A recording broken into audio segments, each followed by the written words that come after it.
उसके सामान्य विशेषताओं को हम पढ़ेंगे। सामाजिक और धार्मिक सुधार आंदोलन जो है, जो समाज में व्याप्त कुरीतियां थी, और जो धर्म में जो सुधार आंदोलन हुए थे उसको देखेंगे। जो धर्म की प्योरिटी को रिवाइव करने के लिए आंदोलन हुए, जो व्याप्त परंपराएं थी रूढ़िवादी, जो इररिलेवेंट थी बिल्कुल, उनको खत्म करने के लिए, जैसे सती हो गई और जो तमाम परंपराएं थी। Hey guys, I hope you all are doing well. So today we going to complete social reform movement of spectrum Indian modern history. तो उसके पहले कि ये वीडियो लेक्चर स्टार्ट किया जाए, आप इस चैनल को सब्सक्राइब कर सकते हैं, इसको लाइक कर सकते हैं और उसे शेयर भी कर सकते हैं, क्योंकि हम लोग एक मॉडर्न हिस्ट्री का पूरा लेक्चर इसमें अपलोड करने वाले हैं जो फ्री ऑफ कॉस्ट रहेगा। आप सभी को काफ़ी हेल्पफुल रहेगा क्विक रिवीजन के लिए। So before we going further, so please subscribe our channel and hit the like button and press the bell icon to get more informative video. So thank you. चलिए अब start करते हैं हम लोग modern history का social reform movement को जन्म देने वाले कारक, factors giving rise to desire for reforms. तो क्या ऐसे कारक थे, क्या ऐसे फैक्टर्स थे जिन्होंने इंड्यूस किए सुधार, रिफॉर्म? तो रिफॉर्म क्यों हुए, किन फैक्टर्स की वजह से हुए, उनको हम देखेंगे कि क्या ऐसे जो है सर्कमस्टेंसेस बन गए जिसमें रिफॉर्म होना शुरू हो गए धर्म में और समाज में।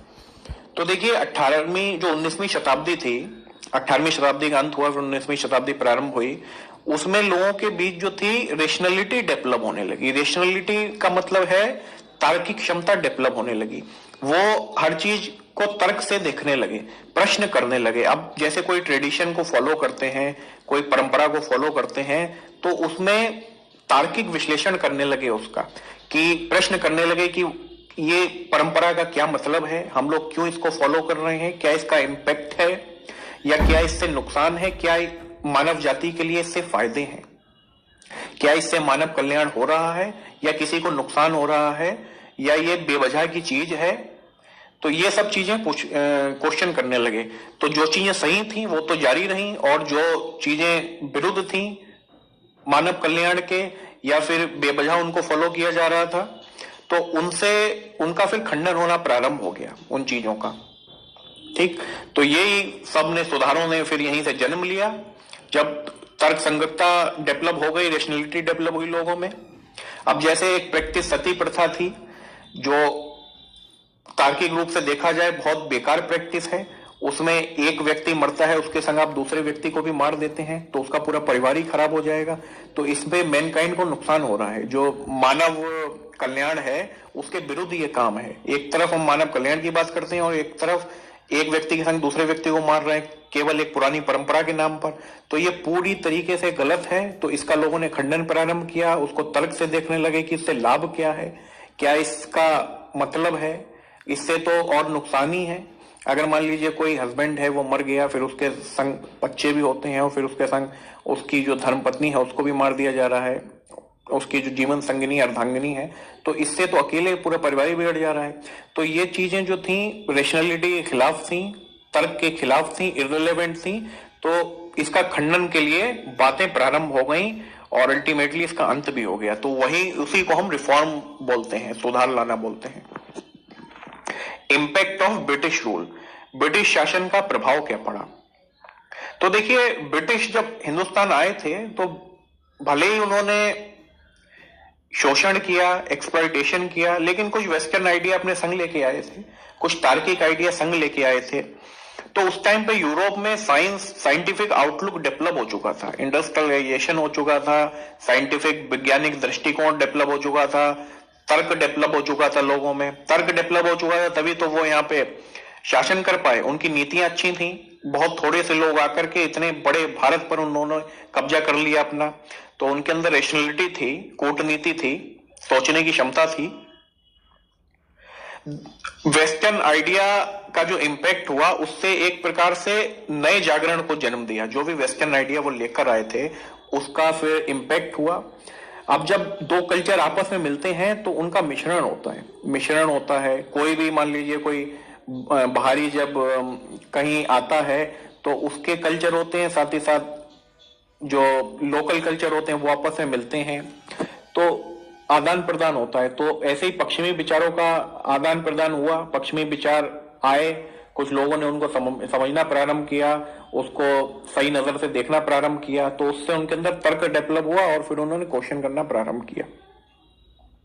सोशल कंडीशन फॉर रिफॉर्म, सामाजिक स्थिति एवं सुधार, रिलीजियस एंड सोशल इल्स। तो देखिए उस टाइम पे धार्मिक और सामाजिक बुराइयां बहुत प्रिवलेंट हो रही थी, अंधविश्वास बहुत चल रहा था, कर्म कांड कि कोई बीमार पड़ जा रहा पड़ता था, अभी भी होता है, तो उसको इलाज कराने के बजाय उसको तांत्रिक के पास ले जाते हैं, उसको मौलवियों के पास ले जाते हैं, तो उसका वहां से उस तरीके से इलाज कराते हैं जो कि बिल्कुल गलत है, इरेशनल है, और पूरी तरह से उसका खंडन होना प्रारंभ हुआ।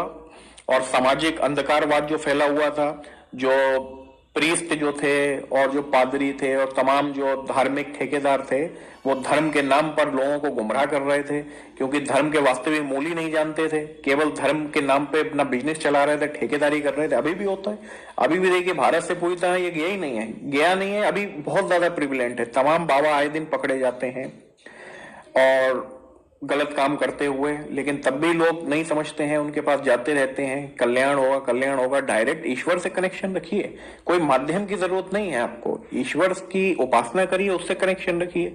ये तो खाली धर्म के नाम पर ठगी करते हैं। उस टाइम बहुत ज्यादा ऐसा हो रहा था, कर्म कांड बहुत थे, तमाम चीजें चल रही थी। तो ये सब को देखते हुए इन सब में कमी लाना, इनको तर्क की नजर से देखना ही रिफॉर्मेशन है, रिफॉर्म मूवमेंट। वीमेन की कंडीशन बहुत ज्यादा डिप्रेस थी, दयनीय स्थिति थी। जन्म के समय बालिकाओं को मार दिया जाता था, कन्या भ्रूण हत्या, कन्याओं को इन्फीरियर समझा जाता था, पुरुषों को ज्यादा महत्व दिया जाता था। तो चाइल्ड जो मैरिज थी बहुत ज्यादा प्रिविलेंट थी, बहुत ही ज्यादा छोटी आयु में बच्चियों की शादी कर दी जाती थी। इसके विरुद्ध तो अकबर ने भी बहुत प्रयास किए थे, उसने उम्र बढ़ा दी थी, जब कभी वो वेश बदल के जाता था तो देखता था। तो ये चीज तो बहुत गंदी है, जो चाइल्ड मैरिज है, आप बचपन ही छीन ले रहे हैं। पॉलीगैमी, जो बहुविवाह की प्रथा चली थी, राजपूतों में बहुत प्रिविलेंट थी, बंगाल में बहुत प्रिविलेंट थी, ठीक है। बहुत बहुत बुढ़े लोग शादी करते थे छोटी छोटी उम्र की लड़कियों से। तो बिल्कुल ये समाज के खिलाफ है कि शादी एक हम उम्रों के बीच होती है, थोड़ा बहुत अंतर चलता है, लेकिन कहाँ 60 साल का कोई व्यक्ति 15-16 साल की लड़की से शादी कर रहा है, तो ये बिल्कुल समाज के विरुद्ध है और इरेशनल है और पूरी तरह से। और सती प्रथा को राजा राम मोहन राय ने उसको खत्म करने के लिए बहुत प्रयास किए, उसको मर्डर बताया। उन्होंने बोला कि हर एक शास्त्र में ये प्रथा जो है व्यू नहीं है, मतलब इसका कोई व्यू नहीं मिलता है किसी भी शास्त्र में, ना ही किसी प्रकार से ये सही है। तो इन्होंने पूरी तरह से उसका खंडन किया और बिल्कुल ही अलग बताया उसको, बोला कि ये मतलब हिंदू धर्म में इसका कोई महत्व ही नहीं है, बिल्कुल ही पूरी तरह से गलत है ये, ठीक है। तो पूरा खंडन किया उन्होंने सती प्रथा का।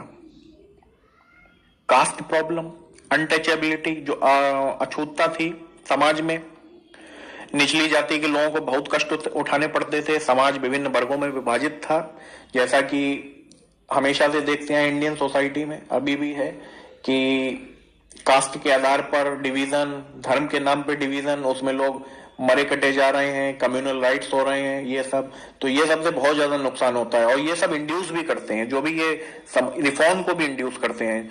जब ये सब इतनी बुराइयां बढ़ जाती हैं समाज में तो फिर रिफॉर्म शुरू होता है। तो उस टाइम भी यही हो रहा था, ये चीजें बहुत ज्यादा प्रिविलेंट थी, सब लोग इसमें लिप्त थे।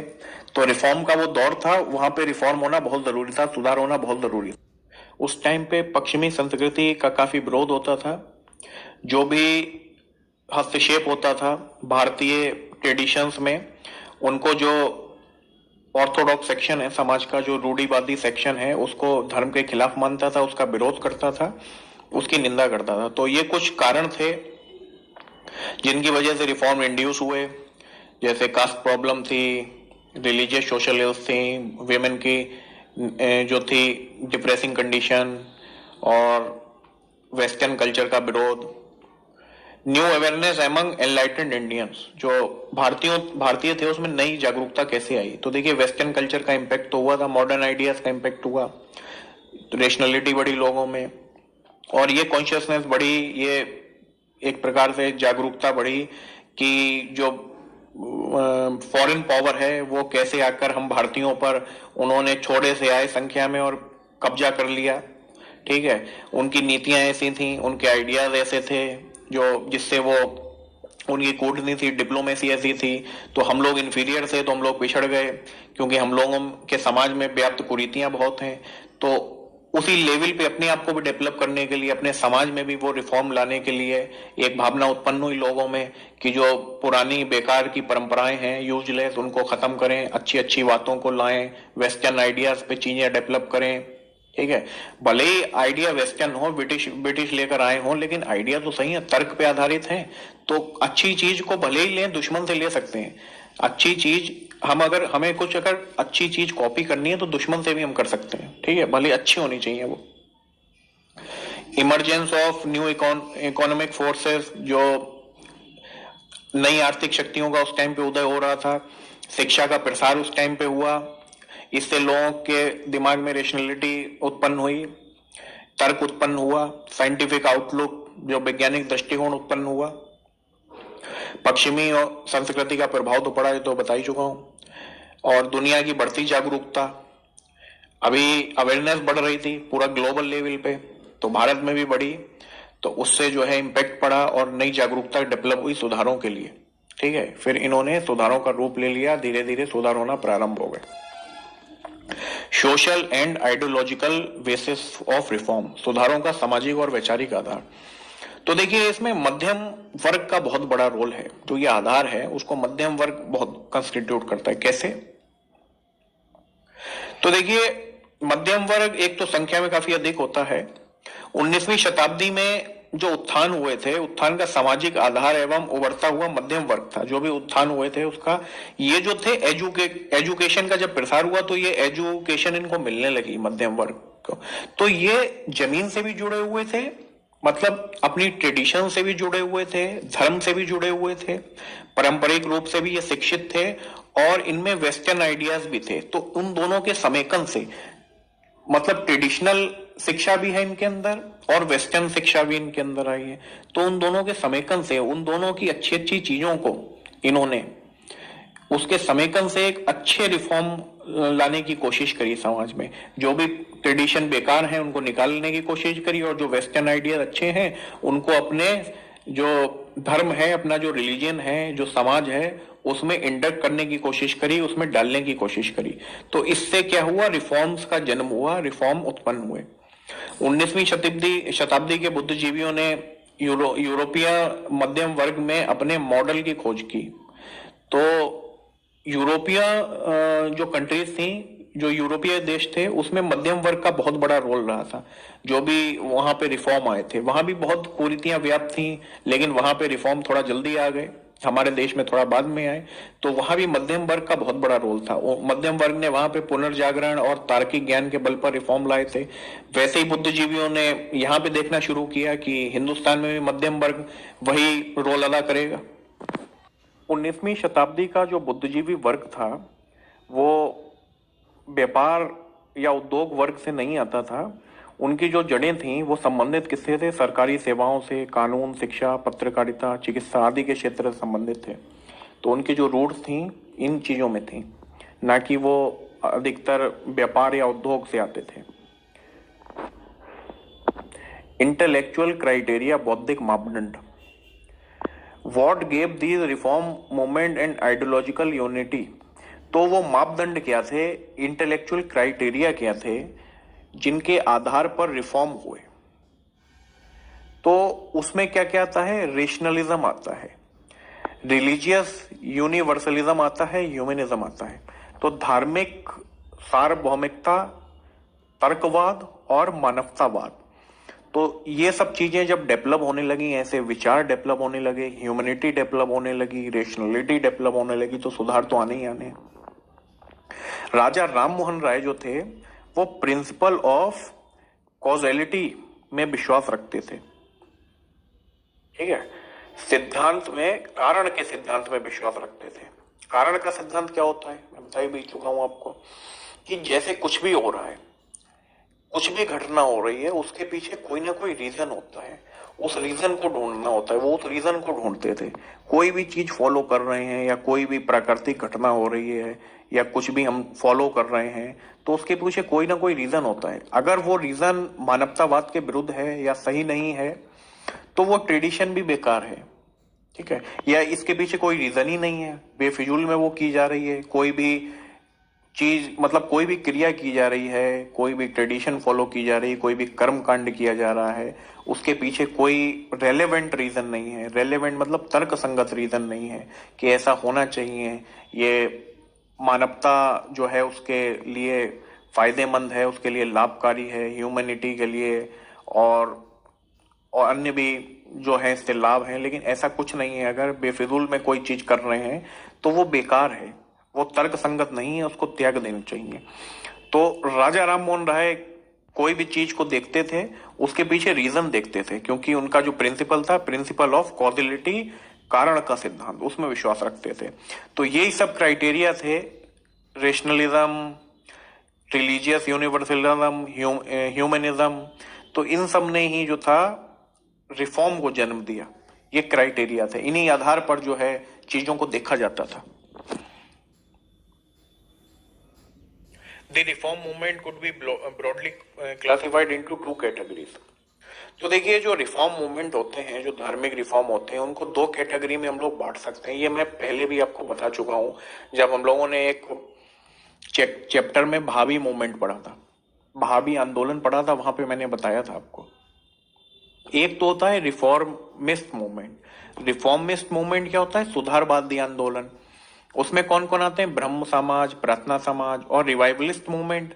रिवाइवलिस्ट मूवमेंट में आर्य समाज, देवबंद आंदोलन। तो इनमें अंतर क्या होता है, देखिए, रिफॉर्मिस्ट मूवमेंट ये होता है कि रिफॉर्म लाना। रिफॉर्म लाने का मतलब है कि कोई ट्रेडिशन है जिसके पीछे कोई रेलेवेंट रीजन नहीं है, हम लोग करे जा रहे हैं, ना ही उससे कोई लाभ है, तो उसको खत्म करना, उसमें चेंज लाना। तो ये हो गया रिफॉर्म, जो पुरानी परंपरा है। ठीक है ना, इसको बोलते हैं सुधारवादी आंदोलन। तो जैसे ब्रह्म समाज ने सती को खत्म करने के लिए किया था, राजा राम मोहन राय का ब्रह्म समाज था, उसने सती को खत्म करने के लिए किया था। तो वो क्या हो गया, सुधारवादी आंदोलन, रिफॉर्म मूवमेंट। और प्रार्थना समाज ने भी यही रिफॉर्म मूवमेंट लाए थे। जो विडो रीमैरिज होती है उसको बढ़ावा दिया था, जो चाइल्ड मैरिज होती है उसको खत्म करने का प्रयास किया था। मतलब ये ट्रेडिशन, पुरानी जो यूजलेस ट्रेडिशन है, इनका कोई मतलब नहीं और लोगों को नुकसान है, उनको खत्म करने के लिए, उनमें चेंजेस लाने के लिए, इनको बोलते हैं सुधारवादी, जो पुरानी परंपराएं हैं।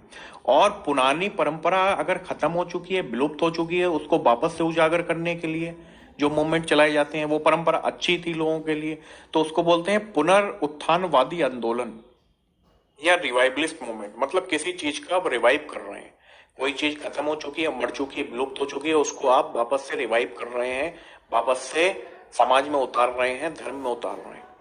तो ये आर्य समाज ने काम किया था। आर्य समाज ने क्यों, आर्य समाज ने वेदों की ओर, आर्य समाज का नारा था चलो वेदों की ओर।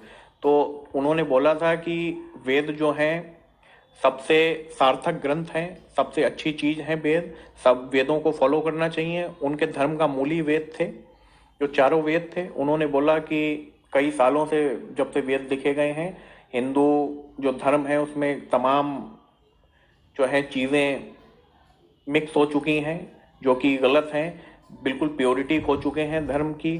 तो हम लोग वापस वेदों की ओर चलते हैं और वेदों के प्योर जो व्यू है, जो प्योर शिक्षाएं हैं, उनको फॉलो करते हैं। तो एक प्रकार से ये रिवाइवलिस्ट मूवमेंट सा पीछे की ओर जा रहे हैं, वेदों की जो परंपराएं हैं उनको उजागर कर रहे हैं, जो विलुप्त हो चुकी हैं, खत्म हो चुकी हैं। देवबंद आंदोलन ये मुस्लिमों का आंदोलन था। इसमें जो है मुस्लिम परंपराओं जो विलुप्त हो चुकी हैं उनको वापस से उजागर करना था। तो ये दो प्रकार के आंदोलन होते हैं, रिफॉर्मिस्ट और revivalist. Direction of social reform, सामाजिक सुधार की दिशा। तो देखिए, जो भी ह्यूमैनिटी और इक्वलिटी के आइडियाज हैं, जो भी मानवतावाद और समानता, सोशल सामाजिक समानता के आइडियाज हैं, उन्होंने प्रभावित किया जो मिडिल क्लास वर्ग है, पढ़ा लिखा, जो ब्रिटिश आइडियाज से, जो वेस्टर्न आइडियाज हैं उनसे इन्फ्लुएंस था, उसमें तर्क की क्षमता थी, तो उसको इन्होंने प्रभावित किया। इन आइडियाज ने, इनके आदर्शों ने उनको प्रभावित किया और एक तरह से रिफॉर्म करने के लिए प्रेरित किया, रिफॉर्म लाने के लिए, मतलब सोशल रिफॉर्म लाने के लिए, सामाजिक सुधार लाने के लिए प्रेरित किया। जो सोशल रिफॉर्म है वो जुड़े हुए रहते हैं रिलीजियस रिफॉर्म पे। जो सामाजिक सुधार है और धार्मिक सुधार है आपस में कहीं ना कहीं कनेक्ट होते हैं। कैसे? आप देख लीजिए, जैसे सोशल इल है, एक सामाजिक बुराई क्या है? अनटचेबिलिटी, जो अछूता है, अस्पृश्यता है, वो एक प्रकार से सामाजिक बुराई है, ठीक है। और जेंडर बेस्ड अनइक्वलिटी जो है, जो जेंडर बेस्ड जो है भेदभाव है, तो ये जो है अपनी जो लेजिटिमेसी है कहां से प्राप्त करता है? धर्म से प्राप्त करता है। धर्म मान्यता देता है इसको कि हिंदू धर्म की है ये मेनली जो अनटचेबिलिटी है, कि इसको वैधानिकता देता है कहां से? कि जो 4 वर्ण व्यवस्था है उसके आधार पर, और इनइक्वलिटी को बढ़ावा देता है जेंडर बेस, ठीक है। उसमें हनन कुछ में बताया जाए, सती प्रथा थी वो प्रिवलेंट हो गई थी, तो उसके हिसाब से क्या है कि अगर कोई पत्नी मर जा रही है तो पति नहीं जलेगा, लेकिन पति मर जा रहा है तो पत्नी आग में जल जाएगी उसके संग। तो इस प्रकार से इंफीरियर कौन है? इंफीरियर है कौन? विमेन। तो ये लेजिटिमेसी कहां से ले रहा है? ये लेजिटिमेसी अपनी ले रहा है रिलीजन से, धर्म से। तो सोशल रिफॉर्म और रिलीजियस रिफॉर्म कहीं ना कहीं कनेक्टेड तो है ना। तो वही चीज यहां बताई गई है।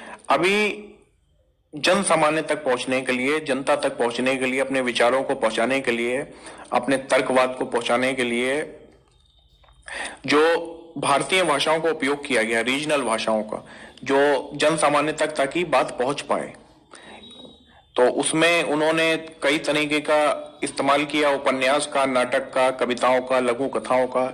इसके माध्यम से विचारों का जो था प्रसार करने का प्रयास किया। जो सुधारवादी लोग थे उन्होंने fight for betterment of position of women, महिलाओं की स्थिति में बेहतरी के लिए कार्य। एवोल्यूशन ऑफ सती, सती का उन्मूलन, बहुत काम किया गया। राजा राम मोहन राय, ब्रह्म समाज ने इसके लिए। प्रिवेंशन ऑफ फीमेल इन्फेंटिसाइड, जो महिला शिशु हत्या होती थी, भ्रूण शिशु हत्या, उसको रोकना, महिला भ्रूण शिशु हत्या। इसमें 1870 में पारित एक अधिनियम पारित किया गया।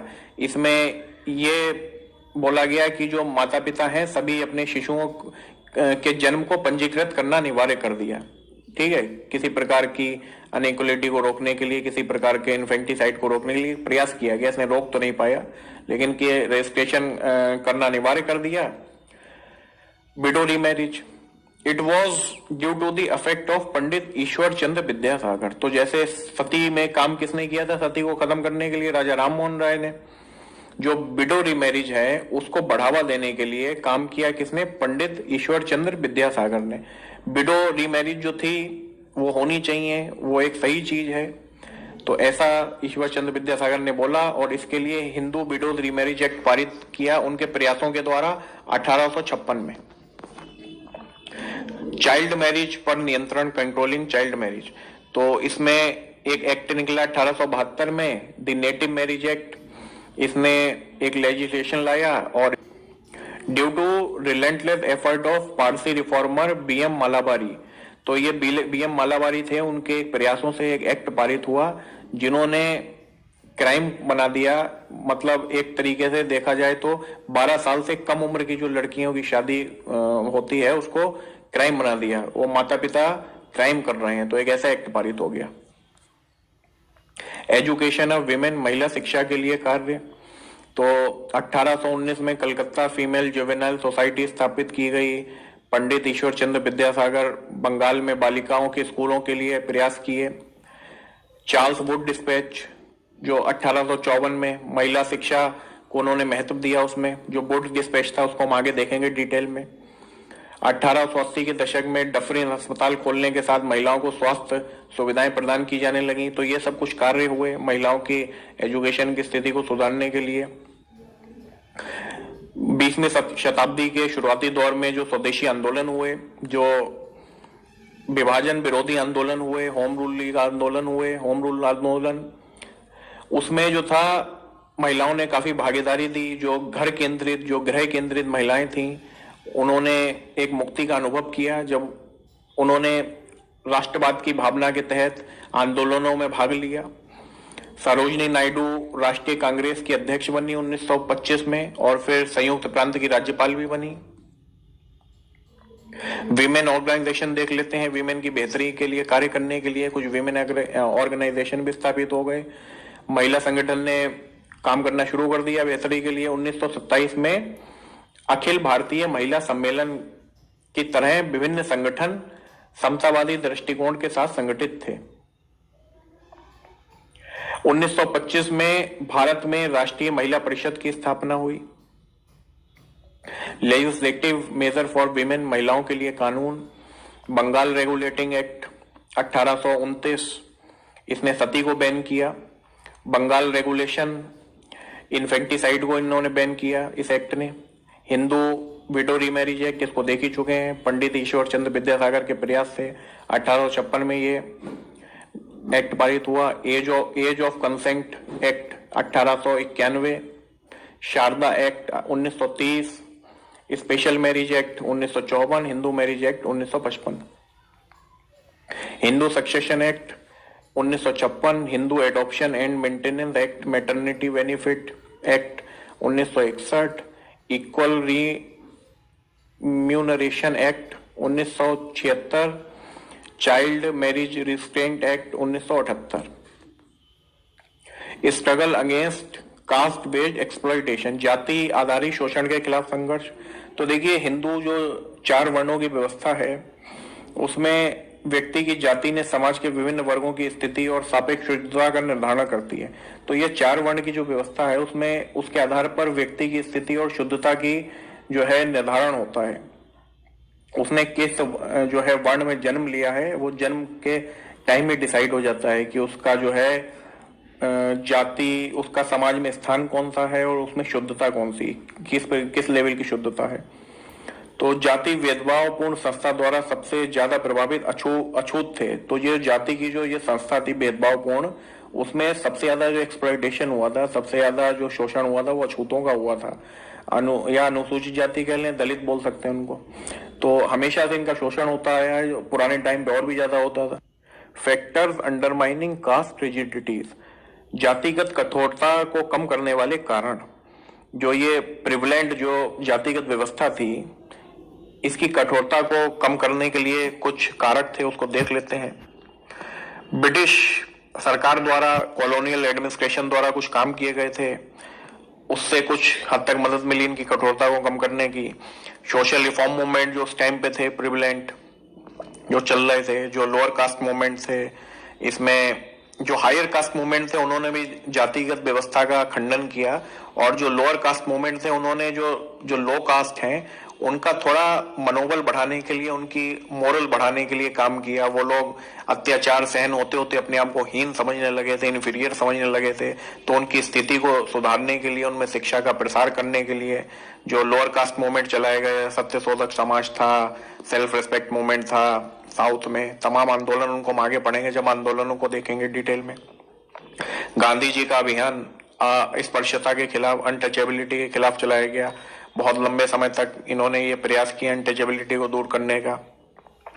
String among low caste due to better education, तो जैसे मैंने बताया कि जो लोअर कास्ट थी उनमें बेटर एजुकेशन आने लगी, लोगों में थोड़ा अवेयरनेस फैलने लगी कि इन्फीरियर हम नहीं है, कर्म के बल पर आदमी जाना जाता है, कर्म अच्छा होना चाहिए ना कि जाति। कर्म अच्छा है तभी आदमी की पहचान है। तो ये सब चीजें उनमें डेवलप होने लगी। तो इससे जो था एक प्रकार से कास्ट रिजिडिटी भी कम होने लगी। और मुक्त भारत का संविधान, और संविधान तो इतना अच्छा है कि वो सबको बराबर अधिकार देता है, ना कोई जाति ना कोई धर्म, सब एक बराबर। अगर वास्तविकता में संविधान को फॉलो किया जाए तो एक आदर्श जो है राज्य बन सकता है हिंदुस्तान। लेकिन अभी भी देखे जाए तो तमाम अलग अलग जगहों पर जो है जाति प्रथा चल रही है और धर्म के आधार पर कम्युनल राइट्स हो रहे हैं। तो ये सब चीजें बंद होनी चाहिए। सबको अपना अपना अधिकार होना चाहिए, कर्म को ज्यादा बल देना चाहिए। तो दोस्तों, hello friend, thank you for watching this. I hope कि आप लोगों को काफ़ी अच्छा लगा होगा। हम लोग स्पेक्ट्रम का सोशल रिफॉर्म के एक समरी लाए हुए थे जो हम लोगों ने देखा, और अगर आप लोगों को अच्छा लगा तो इसे को लाइक कीजिए और अपने दोस्तों के साथ इसको शेयर कीजिए, और फिर और चैनल को सब्सक्राइब कीजिए। इसी तरह हम लोग स्पेक्ट्रम को पूरा ख़त्म करेंगे और उसका समरी का एग्जिस्ट देखेंगे। चलिए, थैंक यू।